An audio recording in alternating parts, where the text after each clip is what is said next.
ইন্নাল হামদুলিল্লাহ ওয়াসসালাতু ওয়াসসালামু আলা রাসূলিল্লাহি ওয়া বাদ। আজকে জানবো স্বপ্নে মস্তিষ্ক দেখলে কি হয়, বিবেক দেখলে কি হয়। আলোচনা বুঝতে এর সাথেই থাকবেন। যারা এখনো চ্যানেলটি সাবস্ক্রাইব করেননি, ভেরিফাই চ্যানেলের ডিসক্রিপশন বক্সে ক্লিক করলে পেজ এবং আইডি আসবে। এটা ছাড়া আলাদা অন্য কোনো পেজ নেই, আইডি নেই, ইমো নেই, হোয়াটসঅ্যাপ নেই, টিকটক নেই। সাবধান, নাম ছবি দেখে বিভ্রান্ত হওয়া যাবে না। প্রত্যেক ভিডিওতে আলাদা সাবধান করি, সতর্ক করি। মানুষের মস্তিষ্ক স্বপ্নে দেখা এটা কখনো কখনো তার বিবেক বুদ্ধির আলামত বোঝায়। শুধু বিবেক বুদ্ধি।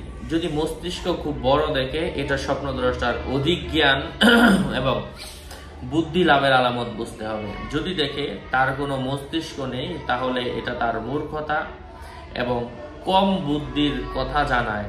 কারো মতে মানুষের মস্তিষ্ক দেখা স্বপ্নদ্রষ্টার পবিত্র সম্পদ এবং ধনভাণ্ডারের ইঙ্গিত বুঝিয়ে থাকে।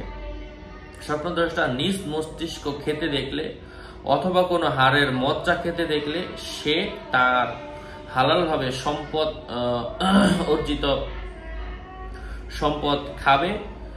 পক্ষান্তরে অন্য মানুষ বা কোনো প্রাণীর মস্তিষ্ক খেতে দেখলে সে অন্যের উপর উপার্জিত সম্পদ ভক্ষণ করবে। কারো মতে মৃতের মস্তিষ্ক খেতে দেখা তাড়াতাড়ি মৃত্যুর ইশারা বুঝিয়ে থাকে।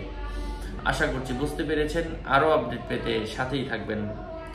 আপনাদের মঙ্গল এবং দীর্ঘায়ু কামনা করে এখানেই শেষ করছি। দেখা হবে অন্য কোনো এপিসোডে। আগামী এপিসোড আসার আগ পর্যন্ত সবাই সুস্থ থাকবেন, ভালো থাকবেন। আমি আগেও বলেছি, ভেরিফাই চ্যানেলের ডিসক্রিপশন বক্স দেখুন। 2 বছর যাবত বলছি, তারপরেও কিছু কিছু মানুষ অসতর্ক। আল্লাহ তাদেরকে হেদায়েত দান করে। আসসালামু আলাইকুম ওয়া রাহমাতুল্লাহ।